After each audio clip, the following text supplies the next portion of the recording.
All attendees are in listen-only mode. Hello, everyone. Today's webinar logistics. Before we begin, we wanted to remind everyone that as an attendee, you will be muted throughout this webinar.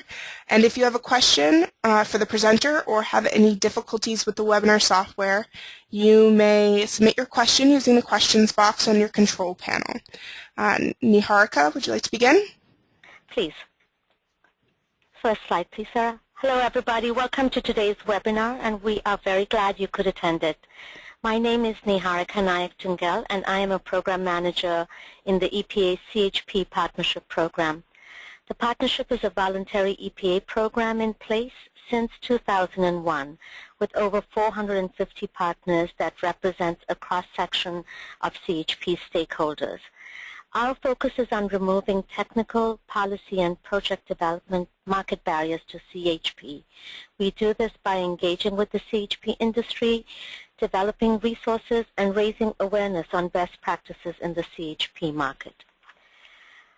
This webinar introduces one such resource and that we released last September, and shows how Clean Water State Revolving Funds can be a vehicle to fund CHP systems at publicly owned wastewater treatment facilities. Two of my colleagues, Emily Nicasio and Magdalene Cunningham, who know the fund and its implementation intimately, will give an overview and how you should go about looking into it for your needs. We will then have a presentation by Sandra Diorca, the Director of Public Services at Delhi Charter Township in Michigan, on their facility that uses CHP funded through Clean Water State Revolving Funds. It is also featured on our resource sheet, and the resource sheet will give you more details on it once you take a look at it. The final presentation will be by Patty Garland, my colleague at Oak Ridge National Lab, who will give a better understanding of technical assistance available through the Department of Energy to evaluate CHP at your facility. Next slide, please. The partnership's work in the wastewater sector started around 2007, when we first released a report on the CHP potential in the wastewater treatment facility market. This report generated a healthy interest in the sector.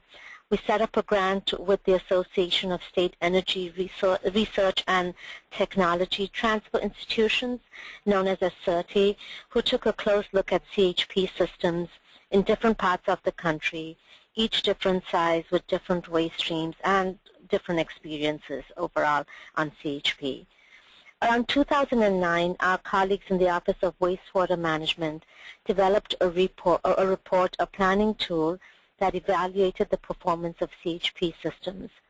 Around the same time, the Water Environment Foundation and the National Association of Clean Water Authorities undertook a survey to help fill the gaps identified in the EPA 2007 study. WEF, the Water Environment Foundation, has continued to work and look more closely to show that anaerobic digestion with CHP can be developed cost-effectively. The DOE CHP Technical Assistance Programs have been providing support to wastewater treatment facilities during that time, and you will hear more from Patty during her presentation. We subsequently updated our 2007 report around 2011, and at that time we provided an assessment not just of the technical potential but also of economic potential that was available for wastewater treatment facilities looking at CHP. I've also listed some project development resources to help CHP stakeholders. These resources complement the tools available by our colleagues at the US DOE, and we will be posting links to the resources on our website. I will now turn over to our first two speakers, Emily and Maggie. We will be answering questions on their presentations after Maggie's presentation, so I'm going to now turn it over to Emily. Thank you, Niharika. As you said, Maggie and I are here today to tell you about the Clean Water State Revolving Fund program and how it can be used to fund CHP projects. Next slide, please. If you aren't familiar with the SRF, they are federally capitalized, state-run water infrastructure banks.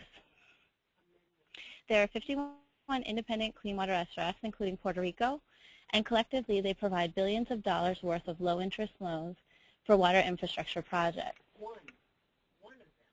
In addition to low-interest loans, some SRFs offer some amount of what we call additional subsidization, which essentially translates to free money.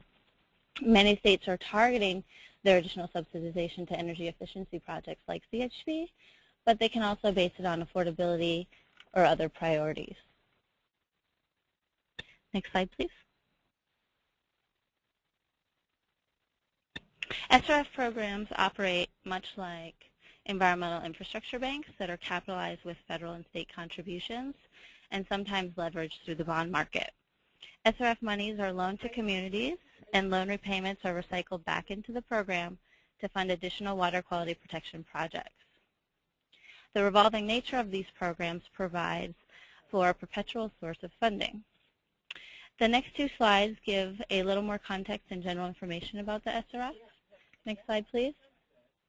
The Clean Water SRF was created by the 1987 amendments to the Clean Water Act. It can fund a wide variety of water quality projects, including municipal wastewater and stormwater projects, non-point source pollution abatement projects, and water quality protection projects in national estuaries. The Clean Water SRF program was amended last year by the Water Resources Reform and Development Act, or WRDA. WRDA made a number of changes to the program, some of which are highlighted here on this slide. For example, WRDA added 8 new eligibilities to the program, increased the allowable loan term from 20 to 30 years, and changed the additional subsidization requirements such that states are no longer required to provide a minimum amount of ADSUB as they had been in the past. In the interest of time, I'm going to move right along into what our CHP eligibilities are, but if you do want more information about the program itself or the WRDA amendment specifically, you'll have an opportunity to ask questions a little later. So in general, there are 2 classes of eligible SRF expenses. One is planning and design, the other is capital costs, and that includes construction, equipment purchase, equipment installation, etc. The only big thing that's not eligible is operations and maintenance.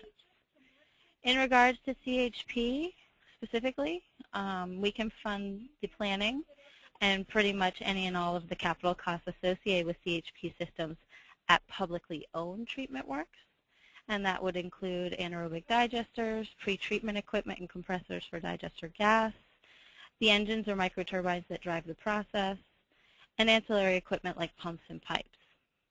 We can also fund the buildings that are used to house CHP equipment and any other necessary retrofits or upgrades. Next slide.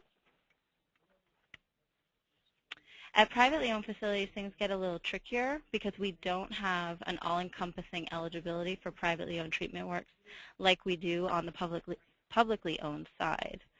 That being said, there might be a way to fund CHP projects at privately owned facilities if the projects implement either a state non-point source management plan or a National Estuary Program's CCMP.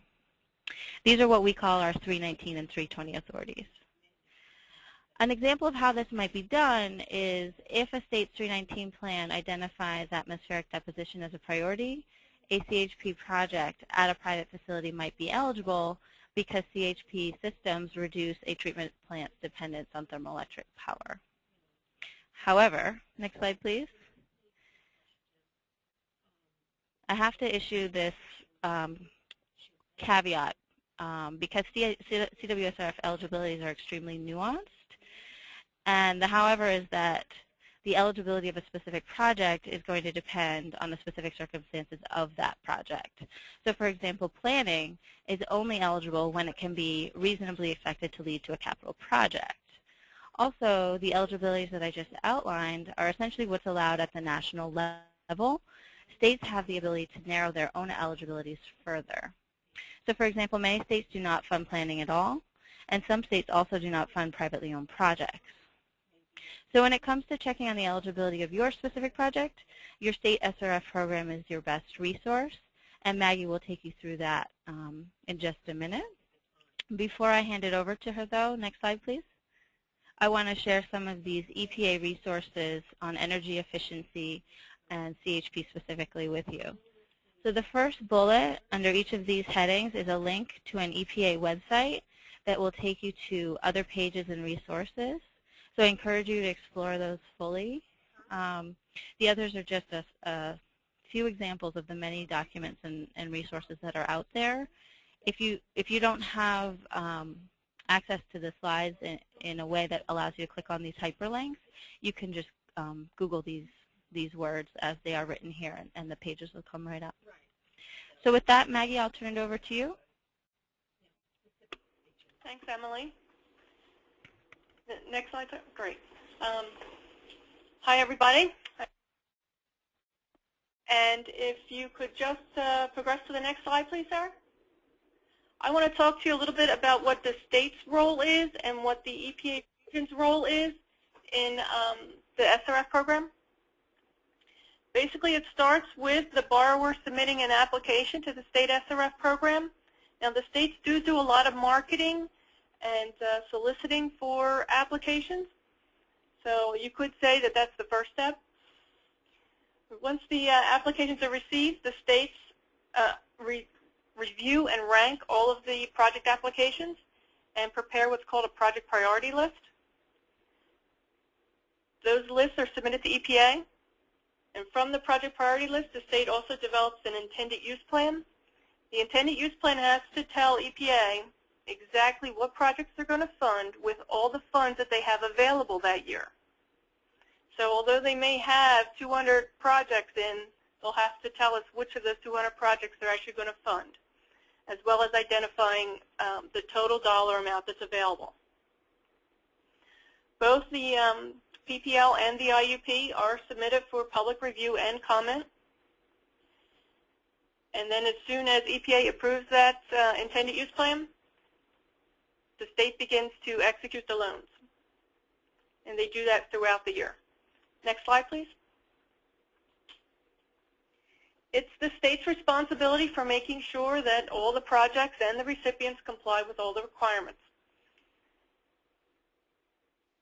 The states will periodically inspect projects as they're built. The larger the projects, the more likely you're going to have more frequent inspections. And there's almost always an inspection at final completion. The state reviews the invoices that the borrowers submit, and they pay the invoices during construction, not after construction is complete. Usually states are paying those invoices within 30 days of receipt. The states are also responsible for collecting the repayments on the loans. And they have to submit an annual report to EPA. Next slide, please. The region's role in the program involves reviewing the priority ranking systems that the state uses to rank all of the project's applications that they receive. We also review the list and the intended use plan. We award a new grant to the states as long as Congress continues to give us appropriations. We also provide a lot of technical assistance to the state programs. We answer any eligibility questions they might have, explain policy and guidance as it comes out. And we also conduct an annual review of each state's program. Next slide, please. The most important thing I want to make sure you're aware of is this website. This website is going to get you to your state contact. Next slide, please. The first two PDF links will provide a list of your regional contact, your regional EPA contact, and the second link gets you to the state contacts. Next slide, please. This is basically what the list looks like. That's me, Magdalene Cunningham. Next slide. And then this is what it looks like for the list for your state contacts. Just gives you their name, phone number, and email address. Next slide, please. All right. Going back to the website, within this big box is a link to every state's SRF webpage. And on those web pages, you're going to find a lot of information about the project. Next slide. This is Virginia's link. Every state has their application information online, so it's easy for you to get to. It's also going to give you an overview of what they do fund, what they don't fund. As Emily mentioned, some states are a little bit more restrictive, and you'll find that information on your state's website. Next slide.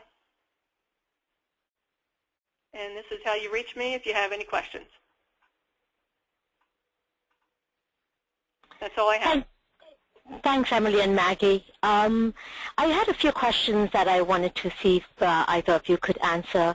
Does the region or does the Office of Wastewater in DC kind of maintain any sort of a list on projects that get funded that are CHP projects? Is there some way someone who's looking to apply can find out more about CHP projects that have been funded? There is a database that we keep which lists all the SRF projects that have been funded. The states enter that information. But we don't categorize a particular project by a CHP. We do have what we call an energy efficiency category. Okay. So from there we could probably generate a list, and then we'd have to go through that list looking at individual project descriptions. And are these lists publicly available? Emily, I'm going to pass that one off to you. I don't think so. No, CBR is not accessible, publicly accessible. Okay. Now the funding, though, site, you did provide the link just now, and it looks like, and we can get it out to everybody? The grants funding, EPA.gov grants funding. We could talk about it later, but I thought there was a site, a website that you provided on that can provide more information on grants funding. So, Maggie, in your work in in the Philadelphia office of EPA's, the Region 3 office, have you seen states handle CHP in different ways, or is it that they're pretty much looking at overall at their capital improvement projects, and it's some states may have a few more that look more closely at CHP, while others may not have any CHP-related projects? I don't know if every state in Region 3 has funded CHP, but I know we have done a few. Okay. And it's pretty much tied to overall capital improvement that the facility has looked at?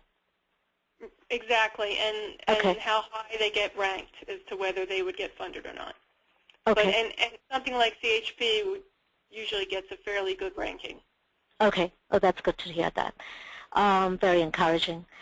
We had a question from the attendees. As a manufacturer of sub-assemblies, and in their case it's heat exchangers, how would they sign up for participating in programs? Do you want to take that, Maggie, or do you want me? It's not really necessarily that they could sign up for grants from EPA. It sounds like they're an equipment manufacturer. They might just be interested in more of what you offer, Neheki. In the partnership, you think? Yeah, I mean, yeah. So someone can definitely get in touch with us at the CHP partnership and find out more about what work we're doing on CHP. But I guess with respect to they would need to work with the facility to see if a facility is interested in looking at CHP, and I would think the capital improvement kind of activity that's taking place at the facility will determine whether they're going to look at CHP, would be my sense. So I would think that they would need to get in touch with, facilities that they think may be good candidates for CHP and see if they're looking at capital improvement projects. Another question that I've been asked is, what typical paybacks are you seeing on projects? Maggie, do you get such information, or is it typically someone at a state level who would have that information? It's going to be a little bit different for each state. First off, it depends on what interest rate the state is offering at that time. The program requires that the loan interest rate be below market. But then some states are even lower than that. So you could see anything from a 0% loan to up to, I think, about a 3% loan is what we're seeing as the max right now. Wow.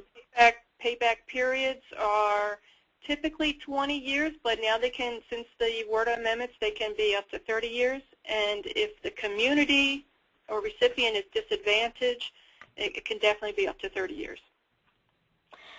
So what's really attractive is that though you have to go through these, detailed application process, you could get a loan below market rate, and it could be a loan that could have payback for, for a very long time, 20 years. I mean, in the CHP industry, what we typically see is an interest to get projects on the ground that have much shorter payback periods, unless they are facilities, like hospitals or wastewater treatment facilities that do have the capacity to go with longer payback. So it sounds like even though there is a lot of work up front, it could turn into a very good win-win for a facility. I just want to add to that the payback period is also limited by design life. So just to throw that out there, it's up to 30 years or design life, whichever is less. Okay. Excellent. I think, are there any other insights that you could offer the audience that if they were looking to kind of look at CHP funding, is there a certain way that they might want to approach it? Any insight based on your experience would be helpful. I would not be daunted by the application process. The state SRF staff are more than willing to help any community or wastewater treatment facility get the best application package together. They work with them all the time. Thank you, Maggie. Emily, did you want to add anything? No, I think that's about it. Okay. So the one question that was just asked by someone in the audience, and I'll go ahead and answer it, is what is spark spread? And in the CHP world, we use the word spark spread a lot, and that would be the price you would pay if you bought electricity from the grid versus the price that the electricity that you generate using a CHP system would be. So if you decide, when you do your analysis, detailed analysis, and you can see what the price would be generating electricity on site, and if the price you're paying from the grid is a lot more, the spark spread is the delta is more, and therefore the CHP would be more attractive. And I'm sure Patty would be getting a little bit more into it when she does her presentation, but that's a simple explanation on what is spark spread. So seeing that we do have time now to move on to the next presentation, I'm going to introduce Sandra Diorca to you. Sandra's facility went through a pretty impressive capital. They undertook a pretty impressive capital project, and one element of it was CHP. And we'll get a better idea about the project through her presentation. Sandra, do you want to take it from here? Sure.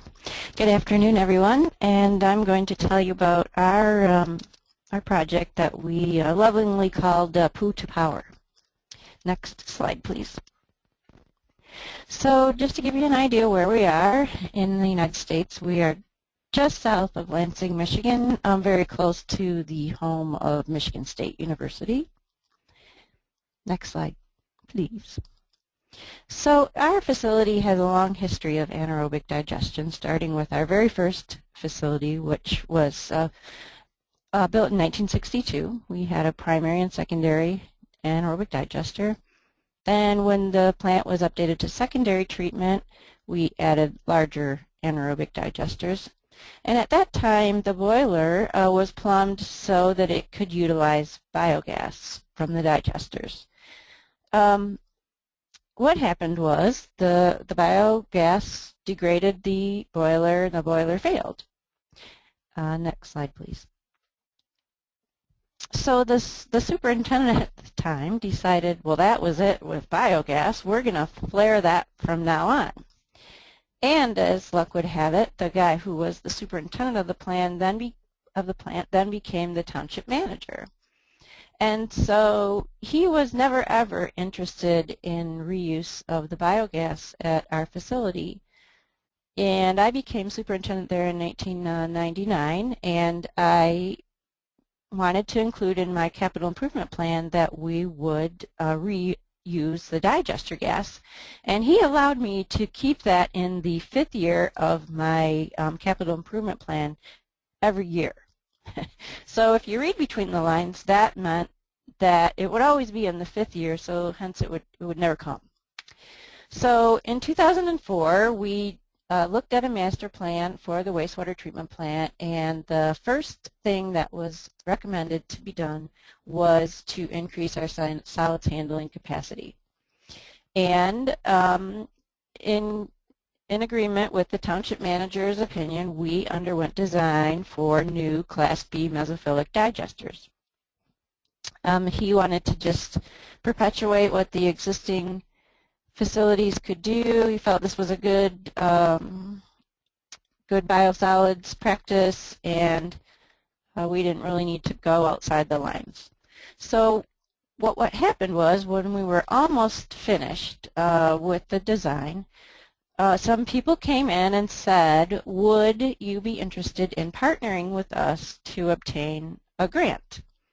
And the grant would have been in partnership with Michigan State University, which would have been, which was very attractive for the township as well as the township manager. And what it ended up to be was an application where we would produce Class A biosolids, and then Michigan State University would then in turn study how to use those biosolids for the creation of jobs. But what happened was, we didn't get the grant. But the township board said they were so impressed with the whole ability to make power from poo that they decided to go ahead with the project regardless of getting the grant. So our engineering firm said, well, we think that you should apply for a state revolving fund loan. And previous to this time, our township manager was never ever interested in these kind of loans. He said that he wanted to get his own financing, that he didn't want to have to deal with the strings that were involved with the financing, and you had to have a plan, and you had to follow the rules, and he was not interested until he learned the interest rate. Next slide, please.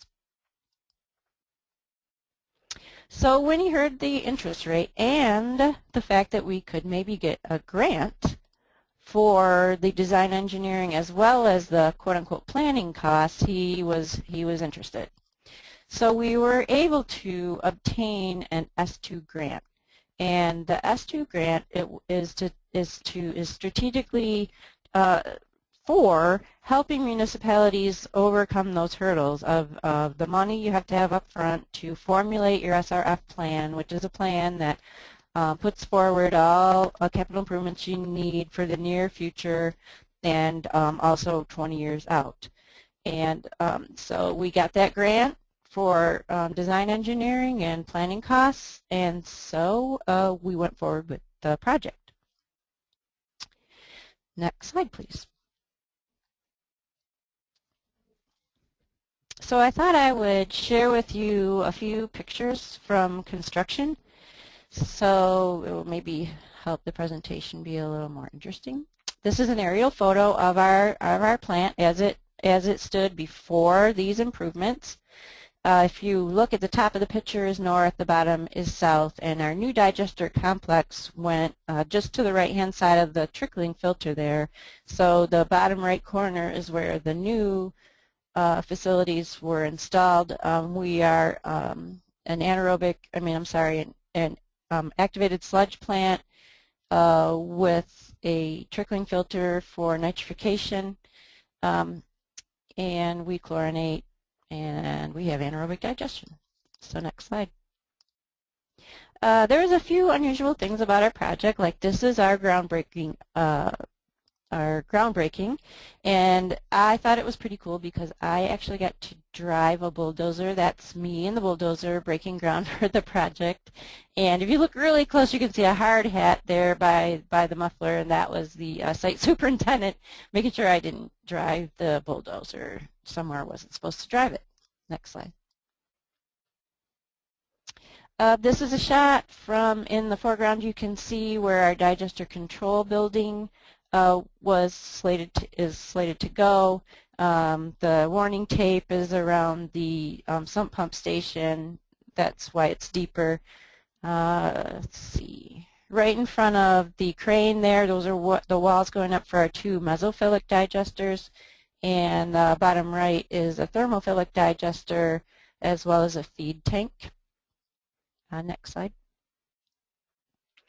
We put a dizzying amount of pipes underground. What these guys are putting in there are hot water pipes for heating our mesophilic digesters. Each digester is fitted with 3 Canon mixers with a heated jacket. So therefore you have to have a hot water going out and coming back from each of 6 Canon mixers. And they're installing those pipes with insulation underground to try to minimize our heat loss. Next slide, please. This is a picture of our gas compressor room, and the neon green pipes there, that's our gas skid where we treat our methane gas.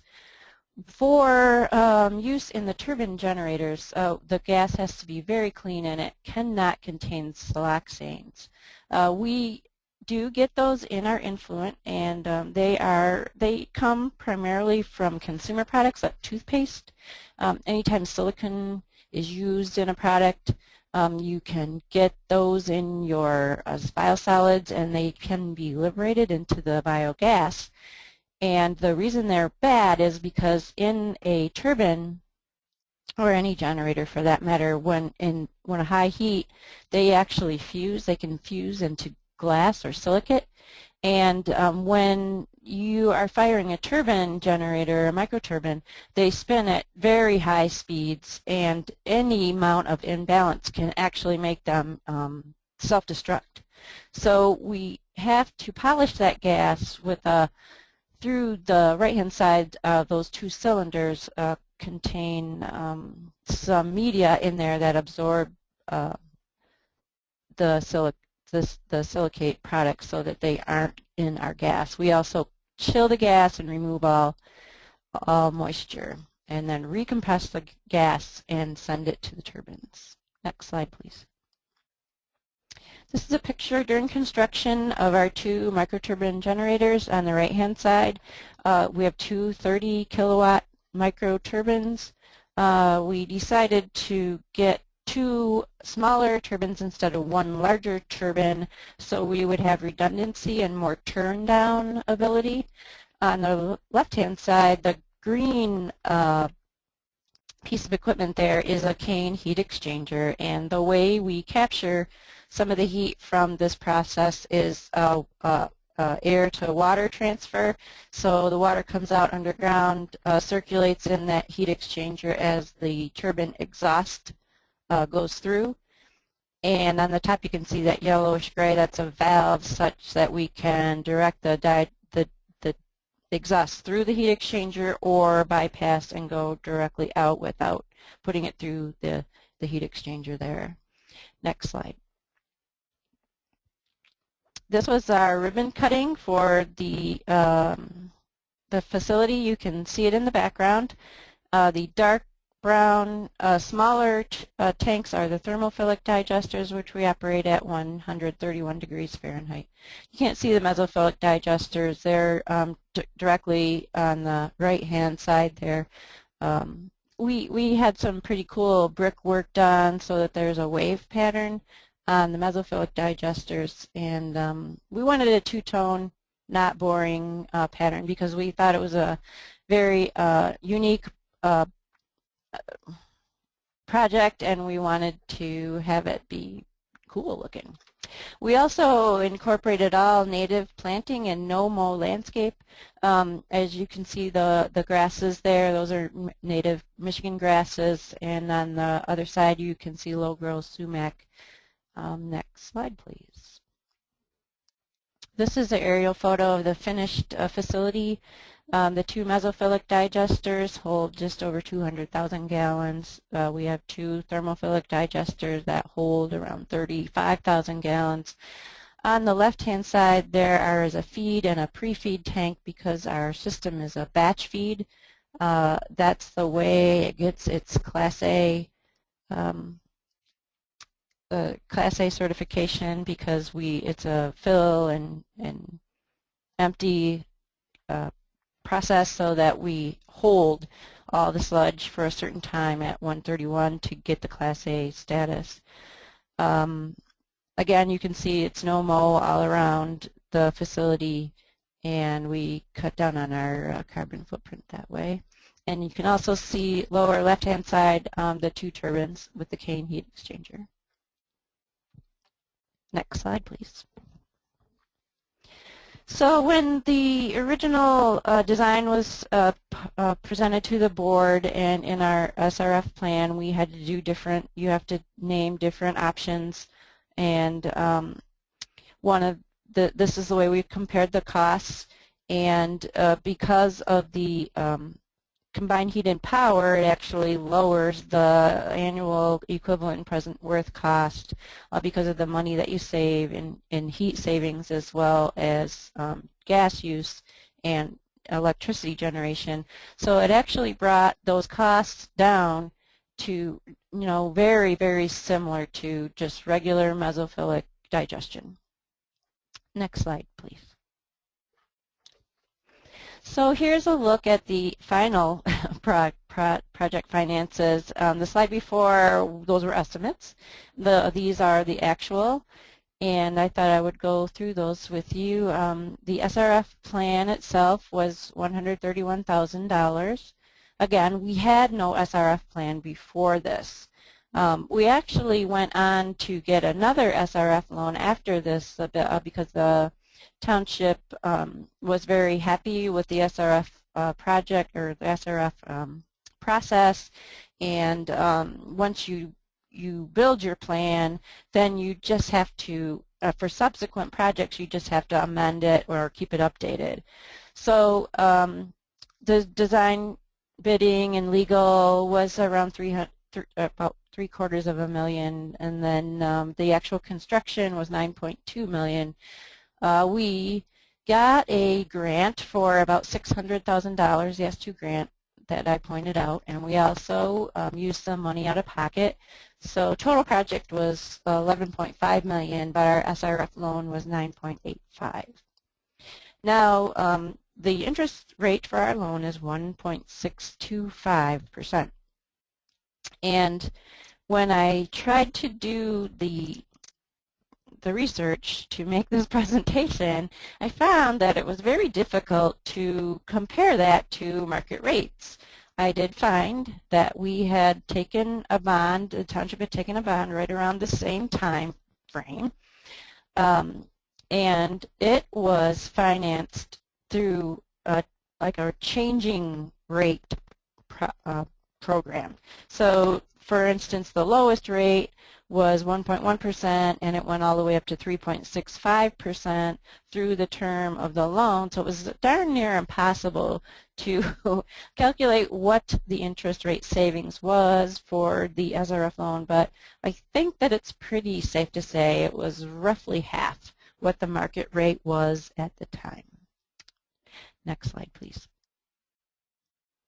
So just to put together some numbers, which were very difficult to do, we saved roughly 63% of the facility natural gas use while still producing Class A sludge, which I think is a great achievement to actually make a better product, Class A, which requires higher heating. We're not heating to just 98 or 99, we're heating to 131.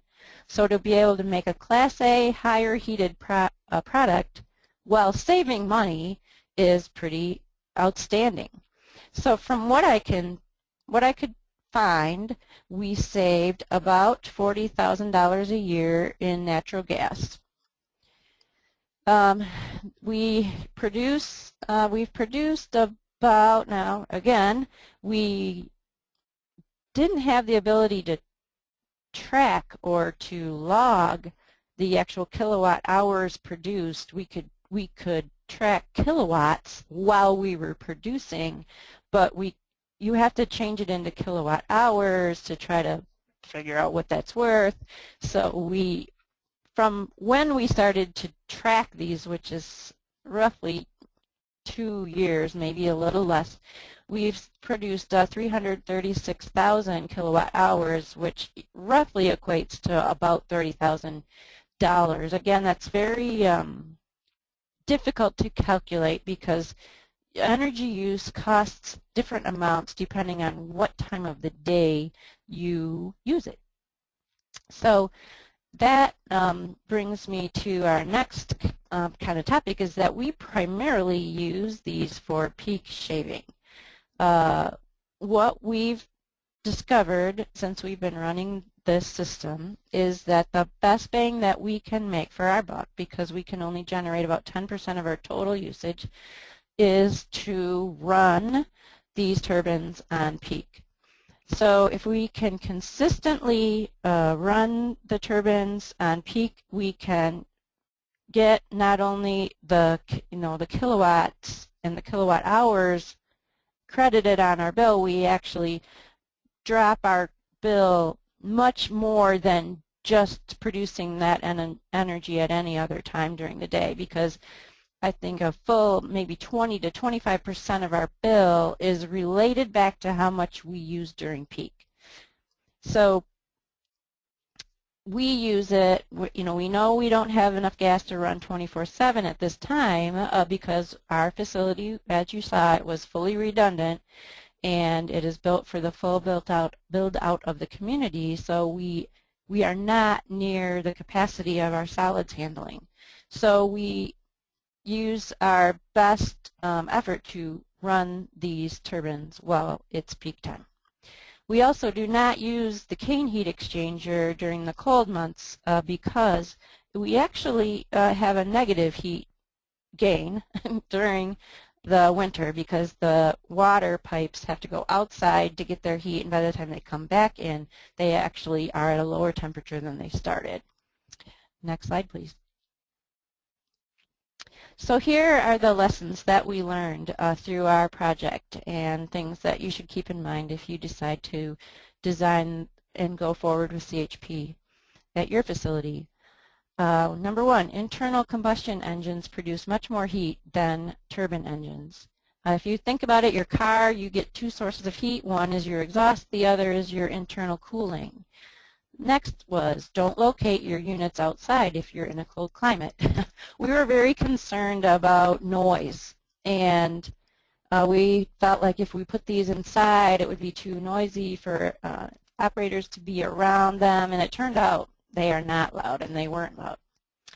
So also, don't mix your thermophilic acid or your thermophilic/acid phase gas with your mesophilic gas. The thermo gas is not flammable, and it has more siloxanes and more hydrogen sulfide than the mesophilic gas.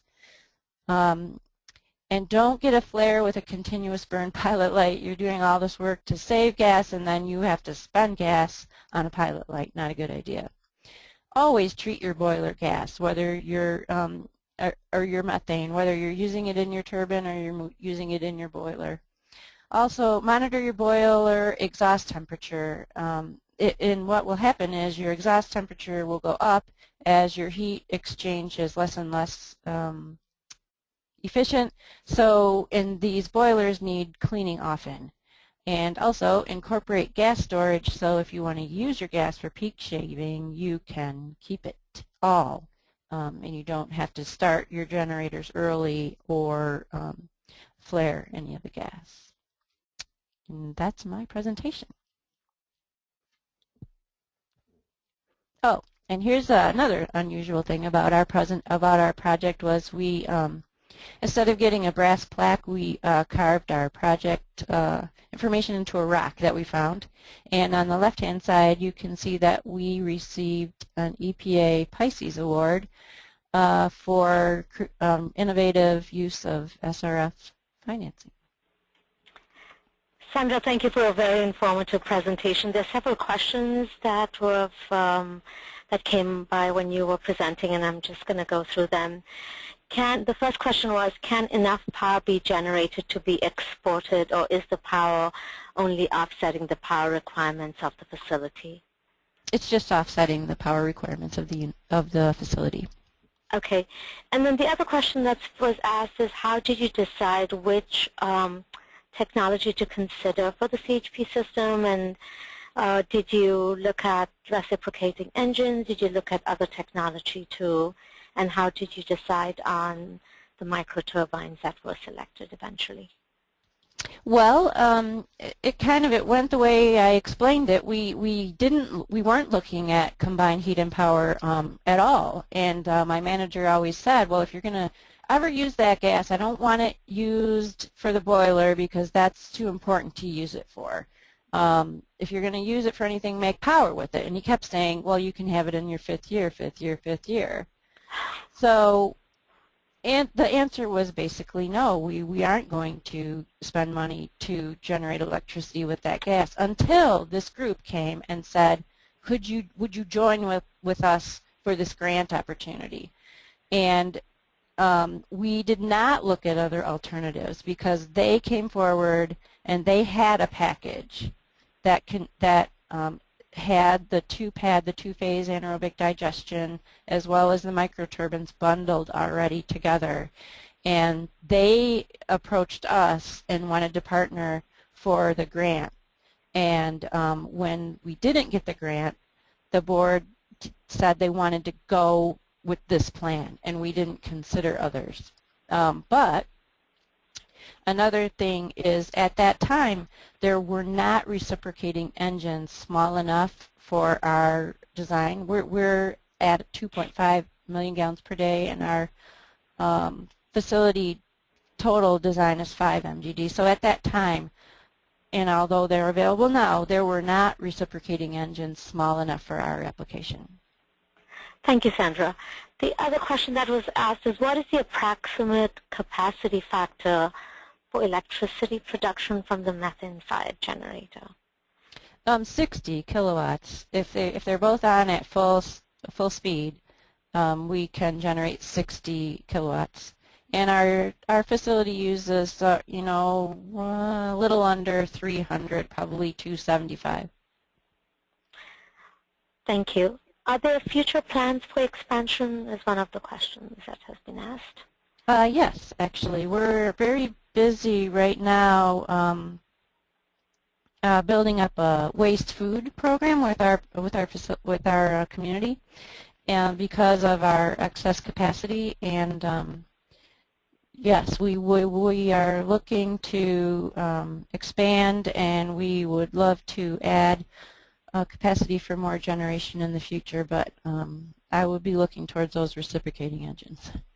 Okay, and then there are several more questions. How many households are served by this facility? Our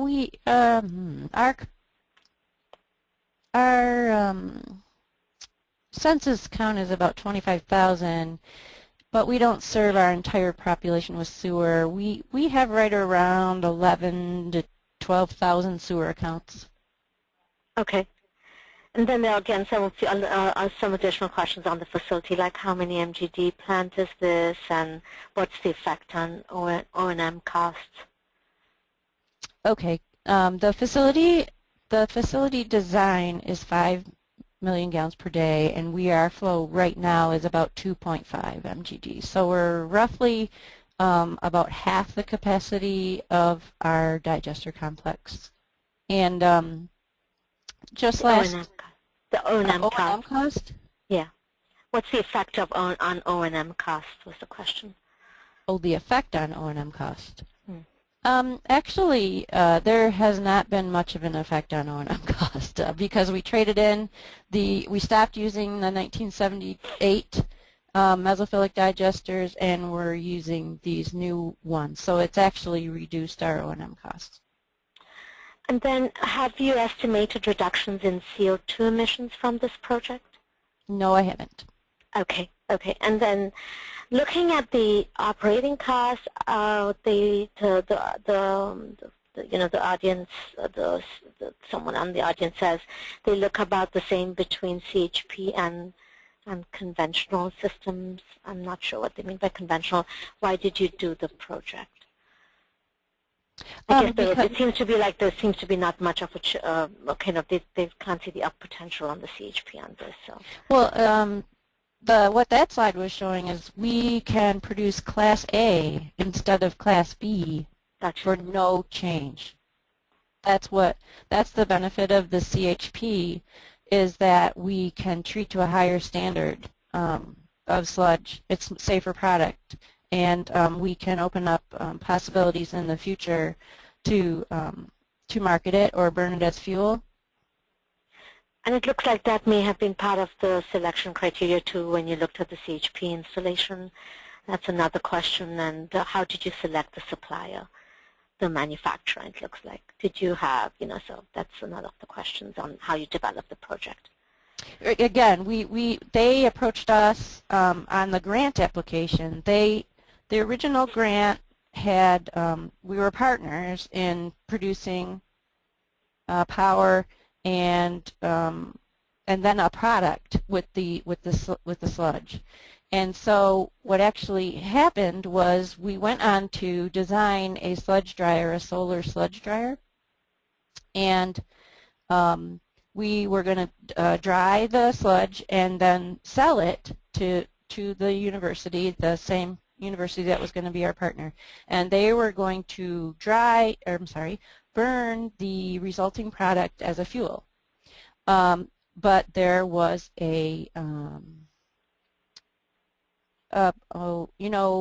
some people were angry about it, so they got signatures and there was a referendum, and we were not able to build the sludge dryer. And then I have just a few more questions now.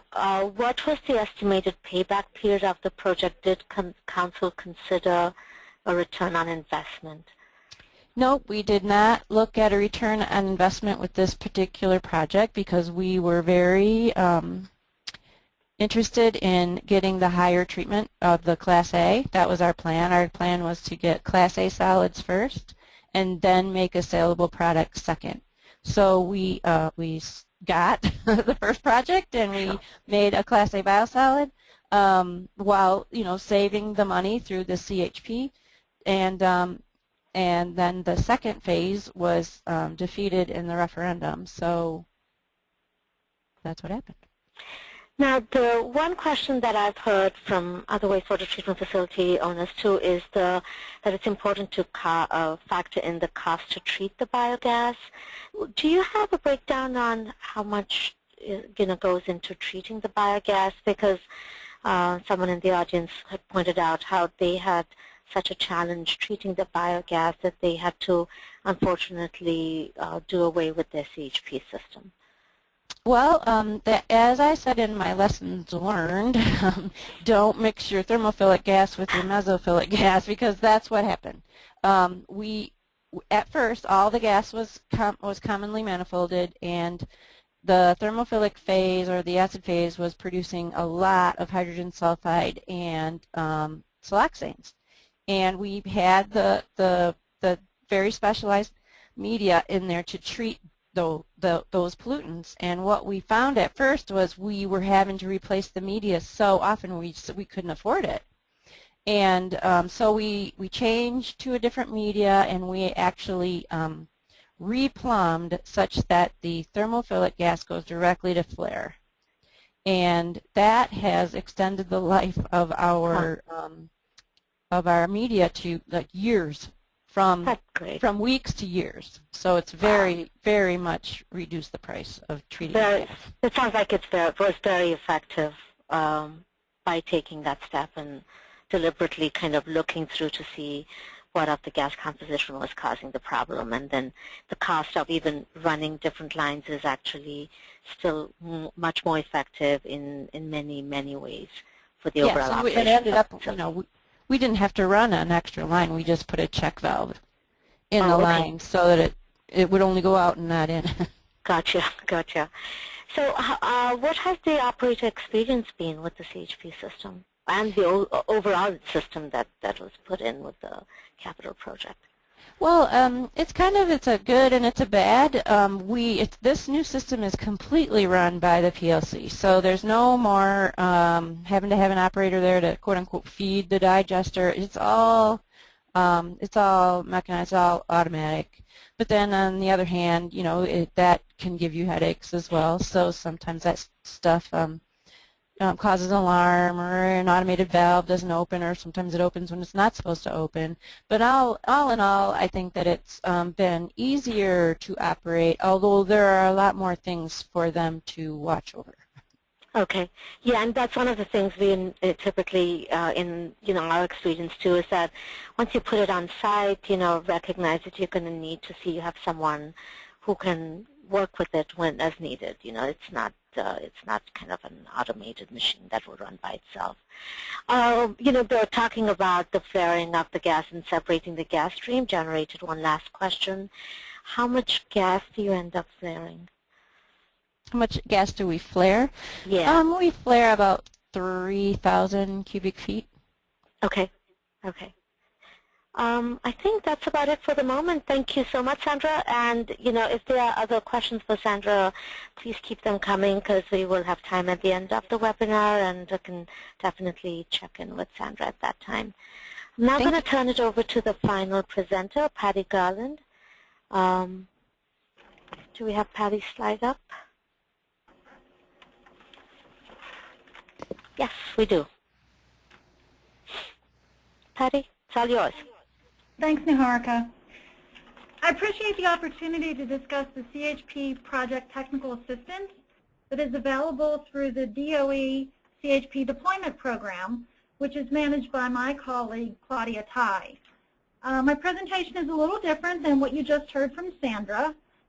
She gave you a deep dive into a particular project, and what I'm going to do is to give you an overview of the department's CHP program, and then the technical assistance that DOE has that would be available to you. Next slide. The efforts I'm addressing today support a bigger national dialogue when in August of 2012, President Obama signed an executive order that set, among other things, a national goal of 40 gigawatts of new CHP by 2020. In conjunction with the executive order, DOE and EPA jointly published a document titled Combined Heat and Power, a Clean Energy Solution. The picture of the front cover is on this slide. This document provides a foundation for national discussions on effective ways to reach the 40 gigawatt target, and includes an overview of the key issues currently impacting CHP deployment and the factors that could be considered by stakeholders participating in the dialogue. You can find this document on our homepage at www.energy.gov/CHP, or likewise on the Niharika's homepage at www.epa.gov/CHP. Next slide. So where are we now? DOE maintains a database of U.S. installed CHP systems. This chart depicts our data as of December 31st, 2013. We have 82.7 gigawatts of CHP installed. Wastewater treatment facilities make up approximately 700 megawatts, or a little bit less than 1% of this total. The bulk of U.S. installed CHP base is natural gas fueled, although we have seen an increase in biofuel systems of late. And although there are some wastewater treatment facilities that use natural gas, the majority definitely use digester gas. Next slide. So who are we? The CHP Technical Assistance Partnerships are funded by DOE to help transform the marketplace on a regional basis. There are three main areas of support. The first is looking for market opportunities across the regions or states. Second, to provide education and outreach to end users, state and local policymakers, or others, such as trade organizations.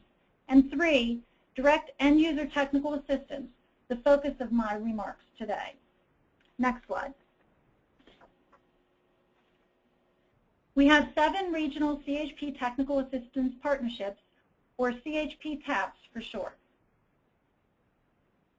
They are the Pacific, starting on the left-hand side of the slide and going clockwise. We have one in the Pacific, one in the Northwest, one in Midwest, one in the Northeast, the Mid-Atlantic, Southeast, and Southwest. Each one has a director, as noted here, and all of their websites have similar URLs, such as MidwestCHPTAP.org or NortheastCHPTAP.org, etc. Next slide.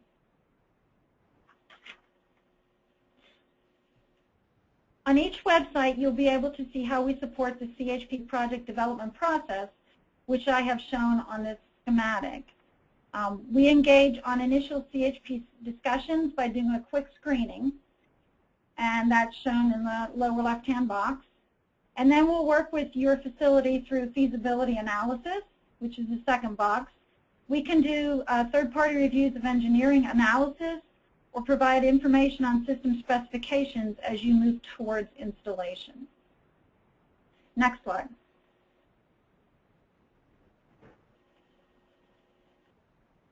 Our first engagement beyond introductions will most likely be a qualification screening. The DOE CHP TAP websites have a list of site qualification screening questions. Similar questions are on the EPA website in their project development handbook that Niharika mentioned earlier. If you have favorable answers to the questions, then we may ask you some questions about your electrical and thermal energy uses at your site, where then we can do a simple payback to see if your project has potential before going on to the next step, which is a feasibility analysis. Next slide. This slide and the next slide, I show 2 examples of sites to which we provided technical assistance. At both sites, the Midwest CHP Technical Assistance Partnership, led by Cliff Hepke and John Kutica, provided answers to technical questions as well as reviewed site technical assessments and their grant applications. The slide shown here, the Downers Grove Sanitary District, serves over 60,000 people and a number of industries, institutions, and commercial facilities. Downers Grove interest in CHP included the ability to use the digester biogas productively rather than simply flare it, an existing sludge heating system that was easy to retrofit to incorporate the new CHP system, to have significant energy savings over a 20-year planning period, to supplement the digester heating with the recovered waste heat from the engine to decrease reliance on gas-fired boilers, and the ability to receive high-strength waste in the form of restaurant grease from waste haulers to increase on-site biogas production and thereby increase the electric and thermal output of the potential CHP system. One of the questions earlier was the size, and this particular site has an 11 million gallon per day throughput. Next slide. So the second site is another site in Illinois, Stanville, Illinois. It's located approximately 130 miles southwest of Chicago near the Indiana border, and serves 33,000 residents. This site has a 16 million gallon per day throughput. The solids collected by the sewers from residential, industrial, and commercial districts are sent to the sanitary district, where they are separated from the accumulated liquids.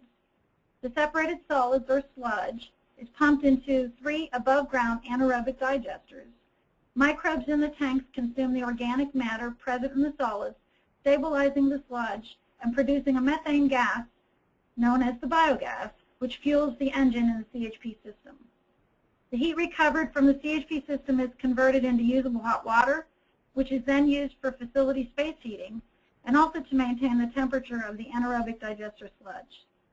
This system is designed to run 24 hours a day, 7 days a week, with an availability rate of over 90%. Next slide. In addition to the technical and economics of a system, the most important success factor is having a CHP champion on the site. Our initial qualification screening can help to get the attention of site management or a decision maker, but beyond that effort, a decision maker should be involved in the process. Another way to educate site personnel is through the use of project profiles. We've recently published project profiles on the 2 sites I mentioned earlier, the first in Downers Grove and the second in Danville, Illinois. You can find those project profiles at the URL shown here on the bottom of the page at the DOE website, or by going to the MidwestCHPTAP.org website as well. And also, soon to be published is a new project profile on the Des Moines Wastewater Reclamation Authority, which is using the State Revolving Loan Fund in Iowa for its recent system expansion. That project profile should soon be going to press soon, and that project profile is a 200 million gallon per day system, so slightly larger than the 2 I discussed. It has a 1.8 megawatt prime mover, as opposed to the 150 kilowatt and the 280 kilowatt systems that I mentioned, and the 60 kilowatt system that Sandra mentioned earlier. Next slide.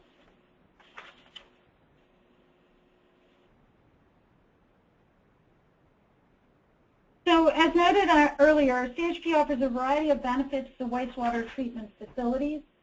And finally, I'd like to thank you for your attention, and again, invite you to learn more about the DOE services that we provide. To help you with general knowledge or looking at next steps, feel free to go to our website, which is shown in the next slide, at www.energy.gov/CHP. That's it. Thanks, Niharika.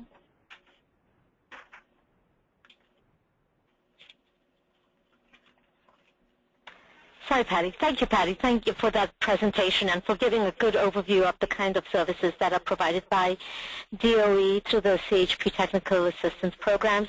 I just wanted to get a better idea. How does that normally work? Let's say if I'm a wastewater treatment facility manager. Would I approach the DOE? Is there a certain amount of, do you have a fee structure? How does it all work? Sure. The best thing to do would be to reach directly out to one of our directors at one of our regional entities. So you can go to the website at which we have the site map, which I showed earlier. And maybe we can put that slide up so people can take a look at it. That'd be great. Yeah. So what they would do is get in touch with someone who's listed here as a contact? Is that how would you suggest? That's correct. So look for your state, and you can go to the particular website for each of these regions, as well as contact the director, one of the contacts on this list, either through email or by calling them. The other thing that might prove useful to a particular wastewater treatment facility would be to look at some of the project profiles. Each one of the CHP TAPs has project profiles on their website, as well as they have a direction that takes you to the DOE project profiles database, and you can search for wastewater treatment facilities. We have several wastewater treatment facilities in that database of project profiles, and it's exciting to have these 2 new project profiles, which I showed you today, as well as another new project profile in wastewater treatment facilities coming soon. So if I understand correctly, Patty, and I also know from my experience working with the different TAP coordinators too, I first of all have found those case studies to be a valuable resource, as they provide a lot of details on the process that went into deciding on which technology was considered, how did the facility work with them, and then also kind of talks about the experience the facility has had in putting that in. So I guess, do you, I mean, would the contact also be able to give a sense of what kind of funding is available in that state. One of the questions that I've also been asked is, how do you get states to engage on this? Like, what are the levers to get them to look more promisingly at CHP? It looks like someone in the audience has been trying to work with the state to get state legislators to look more closely at CHP, but they're not getting much positive response. So does this coordinator also be able to give some idea about what sort of policies are there in the state that would be very attractive for the facility owner? Okay, a couple of things. First, for fees, the DOE CHP TAPs are funded by the Department of Energy. They were competitively awarded. And if a site or an interested party contacts the director, then the director will work with that particular person, the site, for instance. The qualification screenings are at no cost to the end user or other interested party. The qualification screenings are provided, the results of those screenings are provided directly to the site person. And then as we move through the project development process, for instance, in a feasibility analysis, the department and the site or CHP TAP directors request a small cost share. And we also want to work with a decision maker on the site. Thereby, the limited government resources, we want to divide those out to the place where it makes most sense and where it has the best ability for a successful project, which would result in an installed CHP system. So there is government funding for those types of things. Now, relative to what the states are doing, there is a separate database that DOE funds called the Desire Database. It's housed out of North Carolina State University. And I can get that to Sarah and Niharika, who can, and then Niharika, I believe you probably have that as a pointer on your website as well. Yeah, we do, and we also have a CHP focus database too, so there are two resources, but some of them definitely we rely on Desire for that data too. So yeah, so they could go there, and then that's how they could see what's available in the different state levels. So I guess the other corollary question that was asked is, what successes have you experienced in moving legislation that, you know, that have you had state advocates approach you all to provide them data, information to help kind of look at legislation that could be supportive of CHP where it makes sense? Well, the kinds of things that we do is prepare educational materials, which are available on our website. Sure. We also will host webinars, and we'll give presentations at various meetings. For instance, national trade organizations would have meetings, and so thereby we can provide educational materials, the benefits of CHP through those items. Okay.